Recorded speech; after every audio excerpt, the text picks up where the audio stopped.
DC 电影细节盘点：细节一，在电影《蝙蝠侠：黑暗骑士》的开头，在镜头慢慢给向小丑面具的时候，远处一栋大楼的底下放着一张海报，而放大观看的话，就能发现这是蜘蛛侠3的海报。是不是没想到在 DC 电影中竟然还能看到蜘蛛侠的元素呢 ？So dark, the Ashina from the DC universe. 细节二，在2019年电影《小丑》的开头，电视新闻正在播报哥谭市老鼠肆虐的新闻，而在那条小巷子里，在小布鲁斯·韦恩的身后，我们真的能看到老鼠的踪迹。细节三，其实亚瑟在彻底黑化变身为小丑前是有一个倒计时的，在亚瑟第一次犯罪时，这里我们能一眼看到数字9，在他敲邻居家门的时候出现了数字8，数字7则是出现在亚瑟窃取他母亲档案的时候，在他被便衣警察追捕的时候，他逃到了6号站台，数字5则是这辆列车的车厢号码。后来当亚瑟见到莫瑞时，出现了数字4，数字3则是亚瑟录制节目时的那台摄像机编号。杀死莫瑞后，在下方的屏幕中能看到数字2。最后亚瑟站在了人群中，这时在他身后的广告牌上有着单词 Ace， 而这在扑克牌中代表的正是数字1。倒计时结束，代表着亚瑟已经彻底蜕变成为了小丑。细节4，同样是在小丑这部电影，亚瑟在枪杀莫瑞后被押上了警车，这时我们可以看到警车的涂装和车牌。而常看外国电影和常玩外国游戏的朋友们应该知道，在大部分美国警车的车身上都会有保护和服务，或者相类似的这么一句话，但电影里警车上写的竟然是 Industry First，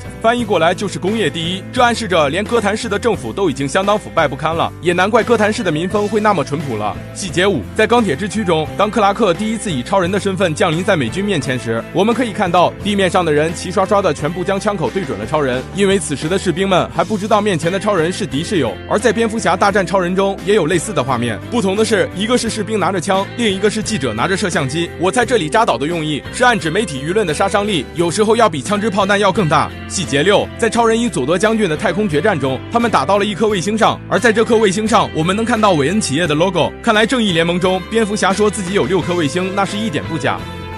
What are your superpowers again? I'm rich.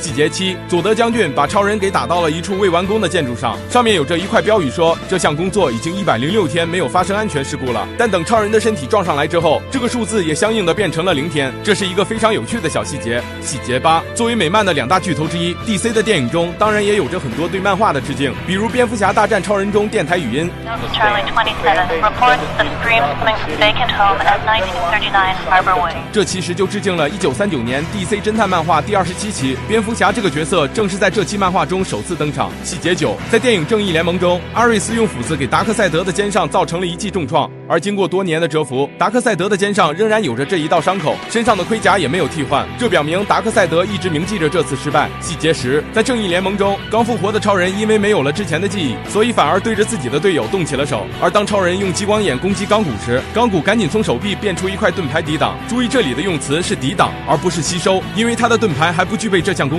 电影中也是把激光反射出去的这点细节给体现出来了，因此 DC 的打斗戏份之所以精彩，正是源自于导演对这种细节的把控。只不过可惜，好好的车就被超人这么给毁了。